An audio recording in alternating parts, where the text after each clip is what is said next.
seorang ahli ibadah yang setiap hari selalu membaca Al-Quran. Baca Quran setiap hari, di waktu subuh, di waktu siang, petang, malam, selalu baca Quran. Pada suatu ketika di pagi hari beliau membaca surah Thaha sekali di waktu subuh. Kemudian ketika selesai baca Quran beliau tertidur.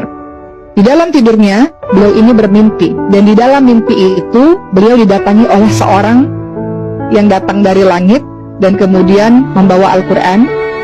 Dan kemudian orang itu mengatakan, "Wahai ahli ibadah, ini aku perlihatkan catatan dari bacaan surah Thaha yang engkau baca tadi.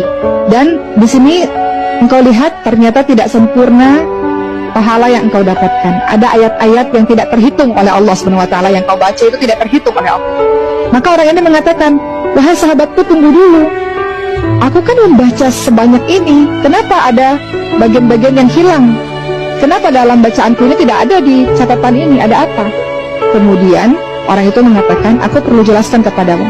Hal itu terjadi karena saat engkau membaca beberapa kalimat-kalimat di dalam Quran, kemudian ada orang yang lewat di depanmu, lalu begitu engkau lihat orang itu melihat ke arahmu, engkau langsung meninggikan dan membaguskan suaramu, agar suaramu itu didengar dan dipuji-puji oleh orang tersebut." Maka orang itu mengatakan, "Karena itulah kalimat-kalimat yang engkau baca tadi tidak terhitung di hadapan Allah Subhanahu wa Ta'ala, karena engkau bersikap riya. Engkau ingin dipuji sehingga engkau baguskan bacaanmu, maka pahala itu terhapus." Jadi mari kita merenung, teman-teman sekalian. Sudah berapa banyak sholat yang kita laksanakan, sudah berapa banyak Quran yang kita baca, sudah berapa banyak amal-amal soleh yang kita lakukan. Pertanyaannya, yakinkah amalan itu diterima oleh Allah Subhanahu wa Ta'ala? Atau hanya bernilai lelah saja, itu capek saja, nggak bernilai apa-apa? Maka inilah pentingnya kita meluruskan niat agar ikhlas mata-mata karena Allah.